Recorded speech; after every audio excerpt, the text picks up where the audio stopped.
Assalamu alaikum friends, welcome in my channel MDRS Talks চ্যানেলে আজকে আপনাদের সকলকে স্বাগতম। আমরা অনেকদিন পরে আপনাদের সাথে আবার দেখা সাক্ষাৎ করতে চলে আসলাম একটি নতুন মানোয়া আর রিভিউ এবং কিছু কথা এক্সপ্লেন নিয়ে, যে মানোয়াটা কেমন হতে চলেছে, মানোয়াটা কিসের জন্য দেখবেন, সেসব কথা আমরা আজকে এই ভিডিওতে বলবো।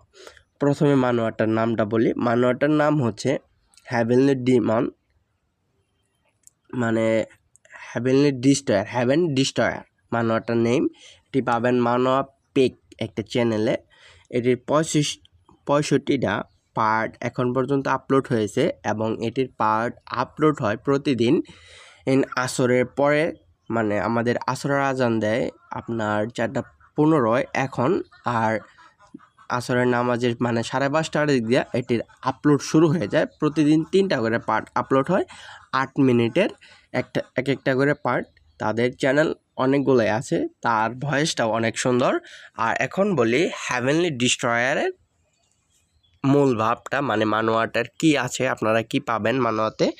মানোয়াতে দেখানো হয় একজন কিং সে মারা গিয়েছে, তার একজন গ্র্যান্ডসন আছে, মানে আছে যে সিংহাসনে বসবে, কিন্তু যে কিংয়ের ছেলে ছিল, মানে সেনাপ্রধান বা এরকম কিছু ছিল, তারা বিদ্রোহ করে তার নাতিকে পালানোর জন্য করে, সেই গ্র্যান্ডসন ওইখান থেকে পালিয়ে আসে তার বিশ্বস্ত 2টা লোকের কাছে, মানে তার গ্র্যান্ডফাদারের 2টা লোকের কাছে।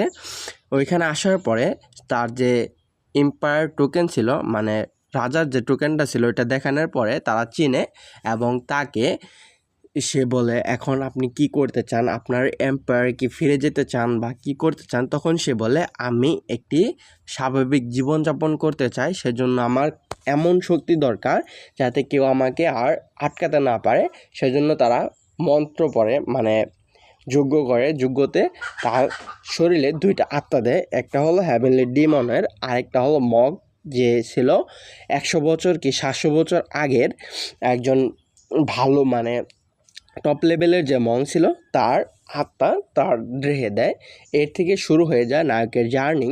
সেখান থেকে নায়ক 2টা নাম ইউজ করে, হেভেনলি ডিস্ট্রয়ার, আরেকটা হচ্ছে ইয়াং, মানে মগ, যে মানে বলতে গেলে যে মং এরিয়া আছে, ওই মানে ভালো একটি নাম ইউজ করে। সেই হিসাবে আপনারা যদি মানোয়াটা দেখেন তাহলে অনেক ভালো লাগবে আপনাদেরকে। আমি সাজেস্ট করছি মানোয়াটা অনেক ভালো, কারণ আমি প্রতিদিনই সময় বের করে মানোয়াটা দেখছি। আপনাদেরকে এই মানোয়াটা সেজন্য সাজেস্ট করছি। আর বলি, আমরা এখন ভিডিওতে নিয়মিত আসতে চলেছি। আপনারা আমাদের ভয়েস এখন নিয়মিত শুনতে চলেছেন, কারণ এখন আমার তেমন কোনো স্কুল বা ক্লাস নেই, সেজন্য আমি এখন ফ্রি আছি। আস্তে আস্তে পড়ালেখার ডাউনফলে এদিকে উন্নত করার চেষ্টা করতেছি, যাতে আমি কিছু করতে পারি এই সাইটে। সেজন্য আমি ইউটিউবে এখন নিয়মিত হব। ধন্যবাদ সকলকে আমাদের ভিডিওটা এই পর্যন্ত দেখার জন্য। অনেক টুইস্ট, অনেক হাস্যকর কাহিনী আছে। আমার সাজেস্ট করার মতে এই মানোয়াটা আমার সাজেস্টের টপ 1 রয়েছে। যারা মানোয়াটা দেখতে চান তারা দেখতে পারেন, অতি চালু।